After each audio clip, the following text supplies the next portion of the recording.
Usually, when a gacha game gets older, it gets harder to get into. But Aether Gazer is doing the opposite.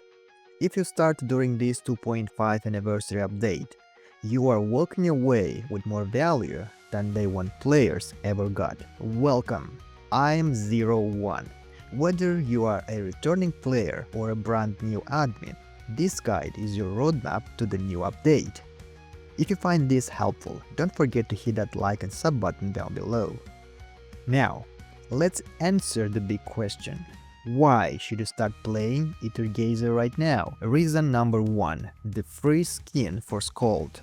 Just by logging in, you get her premium skin and a custom background. And I'm not talking about a cheap recover. This quality is on par with the $20 skins in the shop. You get a fully interactive, top-tier home screen right out of the gate. Reason number 2. Linyu. She is a completely free S-Rank modifier. And unlike other games where free means trash, Linyu is actually a legitimate support for wind teams. She's better than Luliang in many setups and vital for meta. Reason number 3. The 2.5 anniversary S-Rank selector. This isn't just a random drop. You get to pick powerhouse units like Parvati, Brahma, Celine, or Sekhmet. I'll tell you exactly who to pick later in the video to build a strongest team, so stick around. Now, let's address the big question. Is it too late to start? The game has been out for 2.5 years. You missed the God Eater collab, you missed a lot of characters, you missed a lot of resources. Technically, yes, you are behind. But hear me out. Does that actually matter? In my opinion, no. Aether Gazer is built around selling new characters. The newer modifiers have better models, cooler animations, and yes, they are stronger. That's power creep for you. But this works in your favor. You don't need the old units to clear content. The best thing about Aether Gazer is that you don't need a full roster to enjoy the game. You only need 2 well-built teams to clear 90% of the endgame. And for the super hard events, the game gives you the trial characters. They literally give you the keys to clear the content. The game balances rewards perfectly. All the important resources, the shifted stars and the materials are easy to get.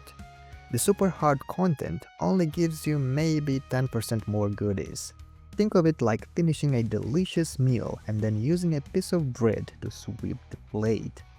That last bite is nice, but you are already full without it. So, if you want to be a casual player, you aren't missing anything vital.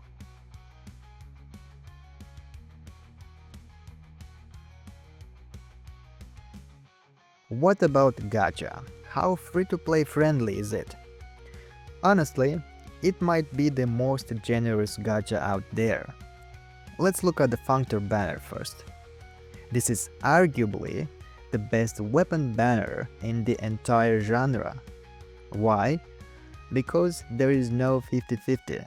You pick the weapon you want, and you get it in 70 pulls, guaranteed. Plus, weapons are permanent. You can pull them whenever you want. For characters, you have 2 choices. There is the Protocol Extended Scan, 70 pulls, 50-50 chance. If you lose the 50-50, your next S-Rank is guaranteed. Worst case scenario, 140 pulls. But if you are smart and not a gambling addict, you will use the Protocol Anchored Precise Scan. This is the 90 pull banner. It costs 20 pulls more, but the rate up character is guaranteed at 90. Here's the best part. Getting an off-banner S-Rank does not reset your PD. You could get 3 random S-Ranks along the way, and at pull 90, you still get the featured unit. How cool is that? For newer players, you also get a directed extended scan. This lets you pick one of 7 older units. Honestly, most of them are outdated. Save your tickets unless there is one you specifically want to try out. Okay, let's talk meta. Who should you actually build as a new player?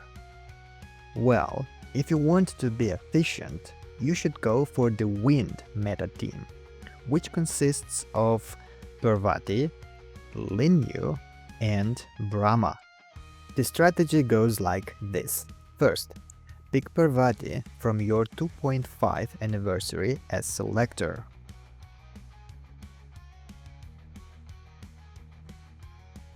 Second, you will need Linyu, and the best part is you already got her for free.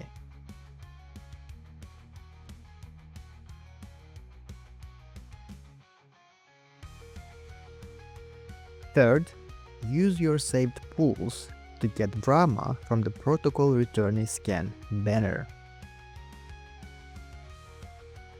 So, this way, you have an incredible team which is hands down the best setup for a new player.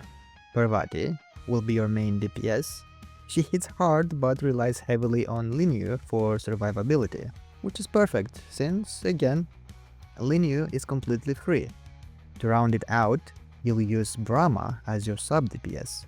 She brings great utility to the team and drops absolutely tremendous burst damage with her ultimate. And finally, what about Skuld? Think of her as your trump card. She fits into any team because she copies their element, making her the ultimate future-proof investment. Now, let's say that you couldn't get enough pulls to obtain Brahma. Don't worry, you can simply use Skuld instead. She will adapt to your Wind team, and trust me, you will still obliterate everything. You can always catch Brahma on a rerun later. So honestly, you are rock solid either way. Before I let you go, here are 3 things you must never do. Number 1. Do not invest in S-Leviathan. She is a healer. In Aether Gazer, the end game is a time trial. Your goal is to beat the clock, not to stay alive. You don't need dedicated healers, you need damage. Number 2. Don't invest heavily in old modifiers. Yes, some of them got synergy buffs, but they require heavy investment to compete with modern units. It's cheaper and easier to just build a newer unit. And number 3. Don't spend your standard banner tickets yet, the yellow ones. I know, the 40 pool directed extended scan looks tempting. Just ignore it, okay? In future updates, they will add more limited characters to the standard pool. Save your tickets for when the pool is better. Alright, everything I said today is based on my experience and community data. I've linked the massive CN and global spreadsheets in the pinned comment below. Shout out to the creators, they are lifesavers. One final thing. Read this guide like a strategic proposal from one admin to another. I've mapped out the route that I think is best for new and returning players. It's the route I would take. But outside this parameter, the possibilities are endless. There are other meta teams, other strategies, and other playstyles that might click better for you. So don't just follow what I said blindly. Do your own research, check the data, and build the squad that fits your playground. I'm 01 and see you in the next one.